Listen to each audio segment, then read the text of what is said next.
selamat siang. Perkenalkan, nama saya Christine Sandona Memato. Saya berasal dari Prodi PKG SD semester 1 dan NIM saya yaitu 2502031. Berikut saya ingin membacakan hasil resum PDSKI saya dengan materi Aku percaya kepada Allah Bapa yang Maha Kuasa, Khalik langit dan bumi. Kata Elohim bentuk noun plural maskulin dalam bahasa Yunani. Bahasa Inggris God bermakna Allah yang benar, Allah sang pencipta langit, Allah sang pencipta alam semesta, yaitu Allah Abraham, Allah Ishak, Allah Yakub. Elohim dalam atau tunggal, Allah-Allah lain atau jamak. Kata Elohim juga bisa ditujukan untuk Allah-Allah lain, termasuk kepada ilah-ilah, dewa-dewa kafir, hakim-hakim, dan malaikat-malaikat, tergantung konteksnya saja. Kata Elohim juga bisa ditujukan untuk manusia yang diberi kuasa oleh Allah Maha Kuasa.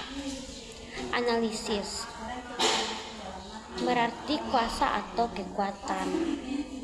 Elohim bentuk jamak, keagungan, arti kuasa yang lebih tinggi, menunjukkan pada Allah sebagai pencipta. Superpower diterjemahkan kuasanya yang tinggi, menekankan keunikan Allah sebagai pencipta. Elohim bukan berarti ilah-ilah lain seolah adu dewa setara, tetapi kuasa-kuasa lain, misalnya kekuatan Allah seperti hujan yang dianggap ilah dan disembah bangsa-bangsa kafir. Berikut adalah resum saya di pertemuan ketiga. Peran Elohim dalam kehidupan seorang percaya. Elohim bukan hanya sebuah keyakinan intelektual, tetapi juga sebuah komitmen untuk hidup dengan kesetiaan pada Tuhan. Kesimpulan, Enuma dalam Perjanjian Lama menekankan hubungan yang dalam, stabil antara Tuhan dan umatnya.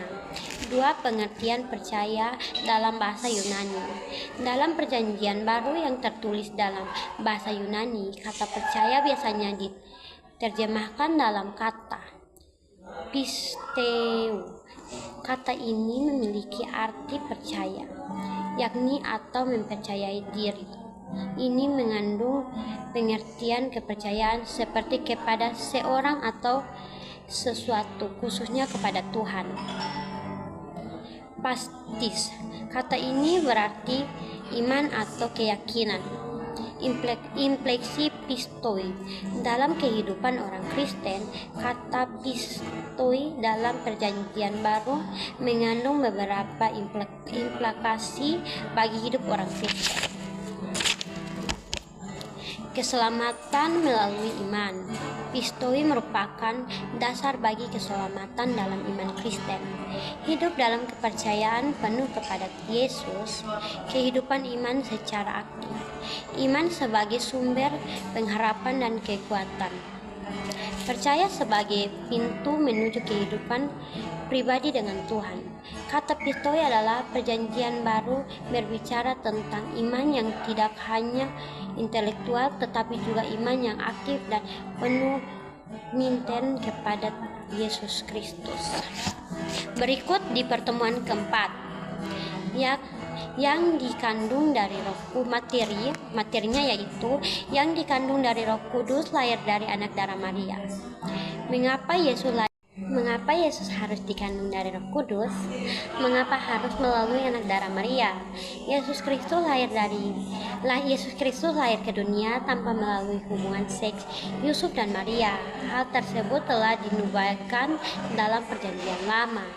Lahir dari anak darah Maria, Yesaya 7 ayat 14. Sebab itu Tuhan sendirilah yang akan memberikan kepadamu suatu pertanda. Sesungguhnya seorang perempuan muda mengandung dan akan melahirkan seorang anak laki-laki, dan dia akan menamakan dia Immanuel. Dalam konteks budaya Ibrani kuno, gadis identifikasi dengan perawan, yaitu belum menikah, jadi belum ada hubungan seks. Jadi kata alma itu mirip dengan kata gadis dalam bahasa Indonesia. Di satu sisi bisa disebut sebagai nona. Jadi permasalahannya sebenarnya adalah perbedaan yang sangat kecil antara perawan dengan perempuan muda yang belum menikah. Pedaman dalam bahasa Indonesia adalah perawan dan gadis. Semua terjala sebentuknya, tetapi benar dalam konteks Maria, di mana Maria adalah seorang perawan. Dia juga seorang perempuan muda yang belum menikah saat itu ia mengandung. Pertemuan 5 yaitu analisis komprehensif pengakuan iman Rasul melalui sejarah, struktur, dan signifikan doktrinnya dalam gereja Kristen. Abstrak.